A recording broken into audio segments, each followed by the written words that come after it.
hawezi tena kufanywa matibabu mengine zidi ya kukatwa mguu.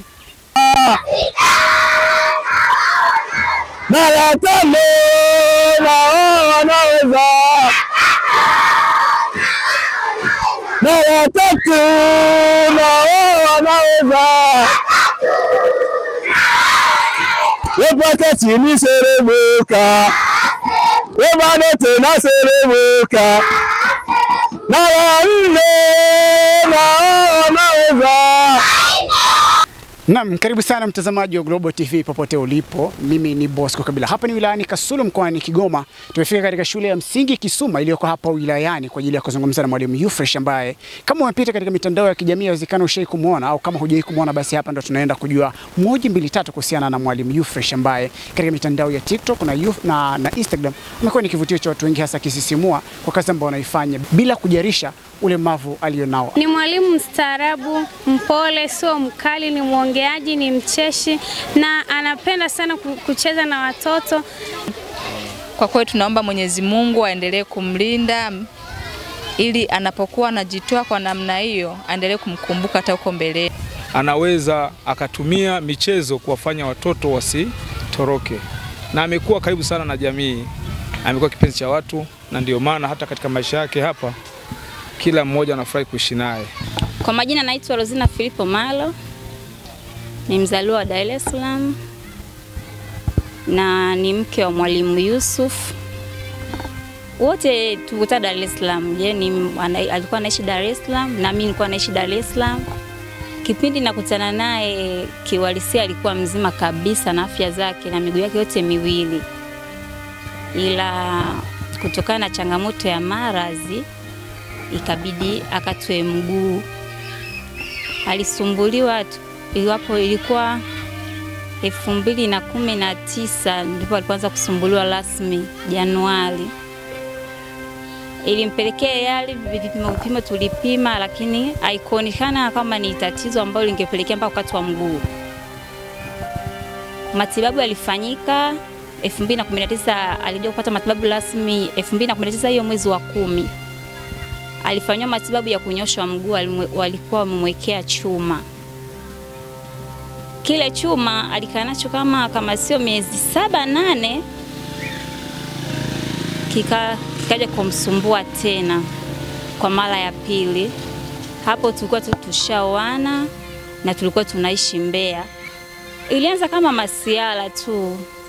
Hatukutegemea kama ingefikia stage hiyo mpaka kukatwa mguu. Nakumbuka hiyo siku ilikuwa siku ya Jumamosi. Aliniaga mke wangu naenda kazini, sawa kila laheri. Ikafika kwenye mida ya saa 5 akanipigia akaniambia mguu unaniuma. Nikamwambia dawa si ulichukua, chukua tu meze za maumivu. Nashukuru alichukua akameza lakini bado haikueta mabadiliko yoyote. Ikafika kwenye mida ya saa 7 akamerudishwa na bodaboda yuko hoi nyumbani. Nilimpokea mume wangu, nikatafuta tena dawa za maumivu nikampatia, lakini haikumsaidia mpaka inafika jioni kwenye mida saa 2 bado hali sio nzuri. Nashukuru Mungu kuna walimu wenzao walikuja wakamchukua wakampeleka hospitali akapata matibabu. Kuna sindano tu walimchoma lakini tena mwenyewe nilishangaa ile sindano walimchoma. Aliingia anachichemea then ya kutoka katoka mzima. Nikamuuliza ni nini hiki? Akaniambia mbona mguu umepona. Sikuamini. Basi tukarudi nyumbani. Tukaagana mashemeji zangu pale kwa heri. Kitendo cha kuingia tu ndani kosa la jinai, mguu kaanza upya. Jumapili hiyo tukashinda siku nzima pia na maumivu. Ikafika kwenye mida saa 4 nikaona hata nikapita tena wale mashemeji zangu wakaja, tukamchukua tena tukampeleka tena hospitali. Tulikuwa Mbeya iko. Ndipo alipofanywa matibabu rasmi wakasema hawezi tena kufanywa matibabu mengine zidi ya kukatwa mguu. Kutokana na maumivu alikuwa anayasikia.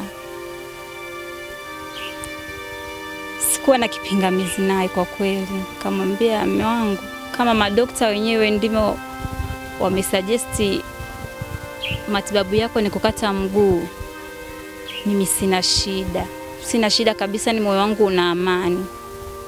Tukubali tu wafanye matibabu yao. Ilikuwa ngumu kupokea, lakini ilitubidi tu, kwa sababu mimi naye ndo wenye maamuzi. Kwa kuwa mimi ndo nilikuwa namuona Zoe anavyojisikia, mtu anapata maumivu makali mno. Basi tunashukuru Mungu, pale hospitali ya Ifisi Mbeya kuna daktari mmoja tulijuana naye, ndio alishughulikia matibabu yake yote ya kukatwa mguu. Ilikuwa 2000 kitu kama na 20 mwezi wa 6 wa 7 kitu kama hicho, kama si wa 7 wa 6, ndipo rasmi Mwalimu Yusuf ndio alipoteza mguu wake na kuanza kutumia mguu mmoja. Ilikuwa changamoto kuipokea ile hali, ila nilimtia moyo mume wangu, nikamwambia kama Mungu ndo kapanga uwe hivi, hakuna namna, tuipokee tu na yeye ndo atakayetuonesha njia. Kipindi chochote alikuwa kwenye shule za private, hakuwa bado hajaajiliwa. Tulienda hivyo changamoto. Tukiwa Mbeya pale kuna nyumba ambayo tulikuwa tunaishi, ila tunashukuru kwa kweli majirani zetu walitupokea tu kwa upendo, walikuwa wananisupport, especially mama mwenye nyumba wangu pia hakuwa hana shida kwa kweli, ingawa tulipitia magumu. Unashinda siku bila kula nini, ila yote kwa yote mimi namwachia Mungu. Na kipindi hicho nilikuwa na binti yangu anaitwa Sabra, ila kwa sasa hivi ninapoongea yupo shule, anasoma darasa la 3. Naye alipitia magumu mwanangu kiuhalisia, kwa sababu ile situation yote alikuwa anapitia baba yake alikuwa anaiona, maumivu nini alikuwa anayaona. Tulimpa wakati mgumu kiukweli, ila yote kwa yote nashukuru mwanangu ni jasiri, alipambana kutoka na ile baba yake, na ndio alikuwa msaidizi wangu namba 2. Baba akitaka dawa anakimbia ndani aenda kuchukua dawa. Baba akitaka hiki anahudumia. Baba akitaka hiki. Namrespect sana mwanangu. Alipitia magumu, lakini nashukuru yote kwa yote mimi naamini ni Mungu mwenyewe akataka kutupitisha kwenye ile njia, na kingine niweze kusema Mungu anataka kunipitisha ajue moyo wangu upo vipi. Nitalipokea vipi jambo ambalo mume wangu amekutana nalo. Ila yote kwa yote yani nasema tena namshukuru sana Mungu wangu, familia yangu, wazazi wangu, wakwe zangu, yani in short familia yangu wote kwa wangu wote mimi nawashukuru, walinisupport kiuhalisia. Siwezi nikasema kama walinitenga au walisema utaweza kaje kuishi, no. Walinisupport kwa kiwango kikubwa sana. Ila Mungu si asumani, zilitoka ajira, mume wangu aliapply akafanikiwa kupata huku mkoani Kigoma. Tulifurahi kwa sababu hatukutegemea kutokana na hali yake. Sikujua kama ingekuwa rahisi kupata ajira. Ila yote kwa yote namshukuru Mungu, mume wangu amepata ajira, tukaja Kigoma huku. Maisha yetu tukaanza rasmi katika hiki kijiji kinaitwa Nyamnyusi. Tulipokelewa vizuri, siwezi kusema ni vibaya, no, walitupokea vizuri, majirani, walimu nini. Ila yote kwa yote anayoyafanya mume wangu ni upendo wake tu, kutokana na changamoto alizopitia ikampelekea yani mpaka naye aamue kufanya haya yote anayoyafanya. Kutokana kipindi alichokuwa naumwa, changamoto nyingi zilikutakuta, yani mahitaji huku mtoto hiki yani chote mahitaji yote ya muhimu ikawa changamoto. Ikatubidi kuna kipindi kimoja kinaitwa Wazee wa Mbanga. Alienda pale wakampokea wakamuoji, kipindi hicho alikuwa anahitaji ili aweze kupata mguu wa bandia. Ila wananchi ni wema, walimchangia akafanikiwa kupata mguu wa bandia. hiyo nayo ni chachu ambayo inamfanya na yeye hafanye haya yote anayoyafanya, kwa sababu jamii ilimsaidia. Ndio maana naye anakuwa hanaguswa kufanya hiki, kufanya hiki, kufanya hiki. Ila yote kwa wote, na mimi mwenyewe pia namsupport, sijai kumwambia iko sifanye, hamna. Namsupport kwa wote anayoyafanya, kusaidia watoto wenye mahitaji maalum, wa vijana wanaohitaji kwenda mashuleni kwa nakosa vitendea kazi, wanapotaka kwenda mashuleni. Namsupport kwa kweli, anapokuwa anawahoji, anaposti mtandaoni. Wanajamii wanaiona kile anachokifanya, nao wanamsupport cha kumchangia chochote na kuwakilisha kwa yule muhitaji. Ila mimi kwa yote yote anayoyafanya kutokana na mambo ambayo nyuma ameyapitia na upendo wake tu. Siwezi nikamuongelea mengi sana, ila ni upendo tu alokuwa nao. Kiukweli changamoto hizo nilizikwepa kiuhalisia, kwa sababu nilikaa nikafikiria kitu kimoja. Yule huyu mwalimu Yusuf tulikuwa tayari tushaoana, anapata changamoto ya mguu, tayari tushaoana, tuna mtoto. Nilikuwa nawaza sasa nianze kushawishika, sijui niende kwa huyu, niende kwa huyu. Kesho ya huyu sijaijua itakuwaje. Na mwanangu pia nimpeleke kwa baba huyu, kwa baba huyu. Sikuwaza kwa kitu kiwalisia kwenye akili yangu, ingawa walikuwa wanatokea, ila sikuwakubalia. Nilikuwa napambana na situation ambayo Mungu akashanipitisha nayo. Kiukweli sikuwa tayari kabisa kuanza kuhangaika na wanaume wengine. Hapana. Kwanza uwe na upendo tu wazazi kwa yule uliokuwa naye. Cha kwanza akasema iko uwe na upendo. Cha pili, ukubali hali yoyote ambayo Mungu akashawapitisha.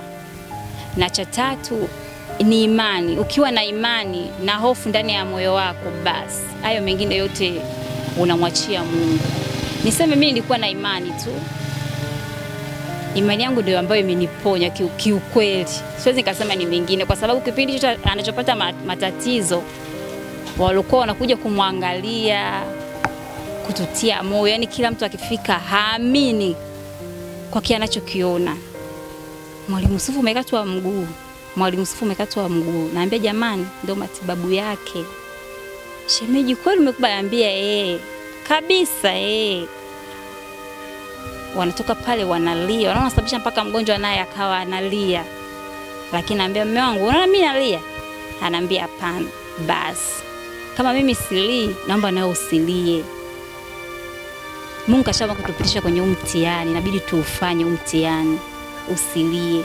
Uwezi amini kakaangu, nilikuwa silii wala nini, ila nilikuwa naongea na Mungu wangu tu. Nacho ndo kilichonisaidia kiuhalisia, imani yangu. Vinginevyo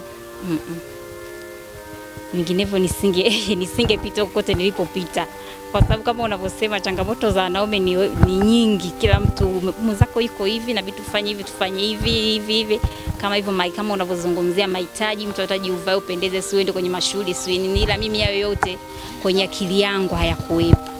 Sema siwi mashoga, kwanza kitu chochote mashoga hapa nilipo, mashoga sina kabisa. Kitu chochote mashoga, si mashosti, no. Sina. Kwa nao kwenye simu kupigiana mbali kwa mbali huko vipi imeisha. Lakini ile close kabisa, rafiki yangu fanya hivi, si umehivi sasa nauma, fanya mimi hapana. Kwa majina naitwa Mwalimu Yusuf Hamisi Ibrahim. Ni mwalimu wa shule ya msingi Kisuma ambaye anafundisha masomo ya sayansi, lakini pia anafundisha madarasa ya chini kwa watoto wa darasa la kwanza, la pili, la tatu, lakini hata chekechea. Kwa hiyo madarasa yote kwa anayafundisha. Kwa ufupi labda nianze kuelezea hali yangu ambayo ninayo sasa hivi. Sasa hivi nipo katika hali ya ulemavu, lakini ulemavu huu kuna changamoto hapo nyuma zilinikumba, ikiwemo kuugua goti mwaka 2019 mwanzoni. nilianza kuugua goti langu lilivimba, lakini sikubahatika kufanya matibabu ambayo yangesaidia goti labda kupona. Lakini baada ya kuhangaika nilikaa hospitali miaka mitatu. Baada ya miaka mitatu nafikiri goti langu lilifanyiwa matibabu, operation zaidi ya 3. Katika operation hizo mwisho kabisa nilifanya operation ya 3 nikiwa Moi Muhimbili, lakini baadaye sikubahatika kupona kabisa kwa sababu dawa zilikosekana. Kwa hiyo nikakaa, baada ya miezi 5 nikaenda Mbeya, hali ikanirudia tena ya kuvimba kwa goti. Kwa hiyo nilifanya operation ya 4 nikiwa Mbeya, lakini niliamua kukata mguu baada ya kuona operation zinakuwa nyingi. Kwa hiyo nikaamua mimi mwenyewe kwa kushirikiana na mke wangu, nikatoa maamuzi nikatwe mguu ili angalau maumivu yapungue, kwa sababu hali ilikuwa sio nzuri. Na changamoto kubwa ilijitokeza, ilianza kuvimba tu goti, ilianza kuvimba. Sijajua kwamba kuna kitu gani ambacho kilitokea, lakini goti langu lilianza kuvimba, hali ambayo hata mimi mwenyewe nilishangaa. Baadaye likawa linaleta maumivu. Kwa hiyo mpaka sasa hivi katika hali nilofikia, nafikiri ilikuwa hivyo. Na operation nimeifanya mwaka 2021 mwezi wa 6 tarehe 3 ndo nilikata mguu. Kwa hiyo baada ya hapo nikaingia katika hali ya ulemavu mpaka sasa hivi mnaponiona. Ya maisha kwa kweli ilikuwa ni changamoto, kwa sababu tayari nilikuwa na mtoto mmoja. Kwa hiyo ikawa ni namna ya kuendea yale maisha, kukabiliana nayo, changamoto mbalimbali. Of course ilikuwa ni changamoto kubwa sana, lakini nilipambana nazo. Sikuwa na ajira, sababu ilifika hatua hata wale ambao waliniajiri katika shule zao, kwa kuwa nilikuwa sina nguvu kazi tena, waliniacha na walinisaidia pale wanapoweza, lakini baadaye nilitoka, wakaachana na mimi. Kwa hiyo nikawa naendesha maisha yangu kwa njia tu ya misaada. Wananisaidia ndugu, mtu ambaye anajaliwa kitu, lakini sana sana nilikuwa ninaenda tena kwa mamangu, nikawa nimekaa pale, mamangu ndo alikuwa ananisaidia pamoja na upande wa mke wangu. Nafikiri mimi nilipoingia katika hali ya kuugua, mtu ambaye alikuwa kipaumbele kunishika mkono alikuwa ni mke wangu, akiwemo na dadangu. Kwa hiyo kwa upande wa mke wangu kwa kweli alijitoa na alikuwa mstari wa mbele sana kuhakikisha kwamba anakaa na mimi hospitalini, tunafanya kila kitu kinachowezekana kufanya, ananishika mkono na hakuniacha mpaka hapa nilipofikia. Kwa hiyo alikuwa anahangaika na mimi, kile kinachopatikana analetea hospitalini, hata katika upande wa kunitia moyo namna gani naweza nikaishi, nikakabiliana na saikolojia ya hali ambayo nilionayo. Kwa hiyo alikuwa muda wote yuko na mimi pale hospitalini, na mpaka hapa nilipofikia yeye ndo amekuwa mtu ambaye ni mstari wa mbele katika kunishauri, kunipa moyo, lakini pia kunitia faraja kwa kipindi ambacho nilikuwa napitia cha kuugua.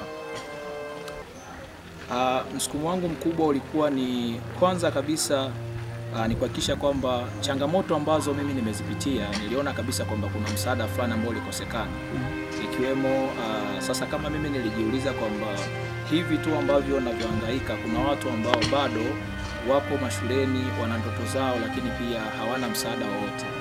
Kwa hiyo jina kama YouFresh au kuwa mwalimu YouFresh manake limetokana na mimi pale ambapo niliamua kusimama na watoto ambao wana changamoto mbalimbali, hususani katika swala la elimu.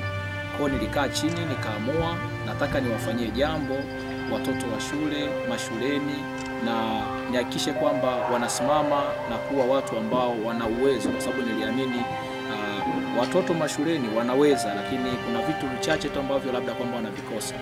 Kwa hiyo jina la YouFresh limekuja baada ya kuamua na kutia nia kwamba nataka nisimame na watoto kuwasaidia na kuhakikisha kwamba wanafika mbali katika elimu. Kwa hiyo hapo ndipo nilipoamua kusimama mimi kama mimi, nikiongozana na mtu ambaye nimekuambia, mke wangu, panga vitu mbalimbali katika mlolongo wa kuwasaidia watoto na kusimama nao katika hamasa mashuleni. Na kitu kile ambacho tunasema, unaweza kuwa unafundisha kitu kutoka katika kitu ambacho umesomea, lakini kuna kitu ambacho mtu anakuwa nacho ndani ya akili yako. Kwa hiyo ufundishaji kwa njia kwa mbinu ya michezo, lakini pia ukizingatia vitendo zaidi, nyimbo. Of course nyimbo nyingi sana huwa naziandaa mimi mwenyewe. Yaani nikikaa nikifundisha huwa naandaa wimbo hapo ambao unaendana na somo kulingana na kinachonijia kichwani muda huo, huwa nakiweka katika somo langu. Kwa hiyo nilibuni hivyo kwa kuangalia kwanza nature ya watoto ambao naishi nao. Watoto ambao naishi nao niliangalia mazingira ya kijijini, natoka katika lugha mama na kuja kwenye lugha ya Kiswahili na kuja tena kwenye lugha ambayo nafanyaje, lazima niwakazie katika somo. Kwa hiyo baada ya kuona hiyo, nikaona njia nyepesi kabisa ambayo wanaweza watoto wakafundishika wakaelewa zaidi, labda kwamba niwaandalie vipengele vya nini, vya wimbo ambavyo hata ukigusa katika mada yoyote wanakuwa ni rahisi sana kuelewa, lakini pia zinakuwa zinawashika wapi, akilini. Kwa hiyo nyimbo mimi huwa siandai, nyimbo zinakuja akilini. Nikiona mada naandaa wimbo, nikiona umeniambia ni kuandalia wimbo na kuandalia wimbo, ukinipa maudhui ambayo yanatakiwa pale niyafanye na kuandalia wimbo. Nafikiri ni kitu ambacho sijajua, lakini Mwenyezi Mungu amenijalia ni kitu ambacho kipo katika nini, katika akili yangu na nakipenda sana. Kwa hiyo nilianza na watoto ambao wana changamoto katika mazingira duni. Nikahakikisha kwamba kutumia akaunti yangu ambayo nilionayo na mashabiki ambao ninao, naweza nikafanya kitu, nikakusanya vitu, lakini pia vikawafikia nani, watoto. Kwa hiyo kuhusiana na swala la kuanza kuwasaidia watoto lilinigusa kulingana na watoto, hali ambayo wanapitia. Kwa hiyo ni mimi mwenyewe natumia akaunti yangu, natumia wadau ambao wananitazama katika akaunti zangu, wanatazama video zangu za ufundishaji. Basi na waomba pale wanapojaliwa, tunakuwa tunachanga kiasi fulani na kununua vifaa vya shule, kuwainua watoto ambao wanafanyaje, wana mazingira magumu shuleni. Na hii inasaidia sana kwa sababu unaona ukishawainua watoto, kwanza wanapenda shule, lakini pia mbali na kupenda shule, hata kiasi cha ufaulu pia kinafanyaje, kinaongezeka, na ushindani katika usomaji wao unapanda zaidi, unaongezeka. Yani wanakuwa wanahudhuria shuleni mara kwa mara, ujifunzaji wao unakuwa rafiki, lakini mazingira pale, ukiangalia mazingira yao, hata afya pia tunakuwa tunawalinda kwa namna hiyo. Mimi nafikiri mategemeo yangu ni kuandaa viongozi walio bora hapo baadaye, basi waje na wao wasaidie watu. Nafikiri hiko ndo kitu ambacho ni cha msingi sana katika maisha, kwa sababu nikiangalia mimi katika maisha yangu ni maisha ambayo nimepitia changamoto, lakini pia nilisaidiwa na watu ambao waliguswa kunisaidia. Kwa hiyo napozungumzia kusaidia watoto, kuwainua katika shule, kuwainua katika elimu, lengo langu kubwa ni wainue na wao, yani nitengeneze akina Yusufu ambao watakuwa na moyo wa kuguswa kuwasaidia wengine. Kwa hiyo ndoto yangu kubwa ni kuhakikisha kwamba wale ambao na wainua sasa hivi ni watengeneze waje kuwa viongozi bora, na wala sio niangalie maslahi yangu, kwa sababu siwezi nikasema kwamba na maslahi yoyote yale ambayo naweza nikayapata. Nafikiri nilikuwa nasoma comment za baadhi ya mashabiki. Kuna video moja ambayo postiwa ile ya mchaka. Wengi walitamani sana ninunulie mguu. Wengi sana walitamani ninunulie mguu, lakini kwenye mazingira ya kawaida mimi mguu nilishasaidiwa mguu. Nafikiri nilichongesha mwaka jana. Lakini viungo bandia huwa kuna mwingine vinamkubali na mwingine huwa vinafanyaje, vinamkataa. Huwa vina changamoto hivi. Yaani huwezi kulazimisha kiungo bandia kwamba nawe kikubali. Huwa mwingine vinamkubali, mwingine vinamkataa. So kuna baadhi ya wadau nilishia nao changamoto ambayo huwa mimi naiona sasa hivi ambayo ni kubwa. Kwa sasa hivi labda ni swala la usafiri. Yaani usafiri naweza nikapata access ya kutembelea sehemu nyingi sana nikipata usafiri. Na huwa shule nyingi sana wananiita mikoa mbalimbali, lakini sio mikoa tu, hata ndani ya mkoa huu wa Kigoma kuna shule ambazo bado natakiwa nitembelee. Kwa hiyo unakuta kabisa distance ambayo ipo kuanzia shule moja na nyingine ni mbali sana. Kwa hiyo endapo kama ukipatikana usafiri, unajua unapozungumzia usafiri huwezi kusema ni usafiri wa aina gani, lakini nafikiri usafiri ni usafiri. Kasoro pikipiki siwezi nikatumia, lakini bajaji naweza nikatumia bajaji, si ndio? Yawezekana ni usafiri ambao utakuwa rahisi kwangu, kwa sababu gari naweza likanisumbua, labda service ni ya kitu kama hiko. Kwa hiyo tukipata usafiri yawezekana nikafanya movement ambazo ziko vizuri, lakini pia nikawafikia watu wengi. Hata ile misaada naona naweza nikafika sehemu ambayo ina changamoto kwa muda ambayo ni mwafaka zaidi. Kwa hiyo issue kubwa sasa hivi mimi naona ni usafiri. Jambo ambalo ni rahisi kumuelezea kaelewa. Nafikiri kwanza katika maisha natakiwa kuwa na hali ya uvumilivu. Yaani uvumilivu, subira na hekima pia katika utafutaji. Ni vitu ambavyo ni vya busara sana. Tunapozungumzia uvumilivu, yawezekana uko unapitia changamoto, umetafuta hela, umekosa, lakini pia ukalazwa kitandani. Kwa hiyo ukiwa na moyo wa uvumilivu, Mwenyezi Mungu zile anazokupitisha zile zote inakuwa ni njia ambazo za utafutaji kwako wewe. Kwa hiyo unaweza ukaumwa, ukakosa hela, bado kuna watu ambao utakuta tu ukikosa hela au umeumwa kidogo unaanza kutokana, si unamlani Mwenyezi Mungu. Kitu ambacho cha kufanya, kwanza ukishakuwa na uvumilivu au moyo wa uvumilivu, nafikiri vitu vyote vitakuja kwa wakati. Unaweza ukawa umekosa kazi, lakini pia umekosa kipato, lakini pia hata katika mazingira yako ya kawaida kuna vitu ambavyo viendi sawa. Kuwa na subira. Subira ni kitu ambacho ni cha msingi sana kwenye maisha. Lakini pia kuwa na moyo wa hekima. Kuna watu ambao watakutukana kwamba wewe sio chochote, kuna watu ambao watakubeza. Kwa hiyo ukiwa pia na moyo wa hekima katika maisha yako, inaweza kusaidia ikawa silaha kubwa katika mafanikio yako. Kwa sababu utakaye mjibu leo, huwezi kujua kesho atakufikia sehemu gani mkakutana. Kwa hiyo ukiwa na hekima, hata kama kuna mtu amekukwaza katika utafutaji wako, ukaona kuna mtu labda amekunyoshia neno baya, kuwa na hekima ya kulipokea lile jambo, lakini pia usimrudishie vile ambavyo amekufanyia. Ili kuwa mwanafamilia bora wa Global TV, usisahau kusubscribe, like, kushare na kucomment. Baada ya kusubscribe, bonyeza alama ya kengele ili kupata taarifa kwa kila video inayopanda Global TV Online.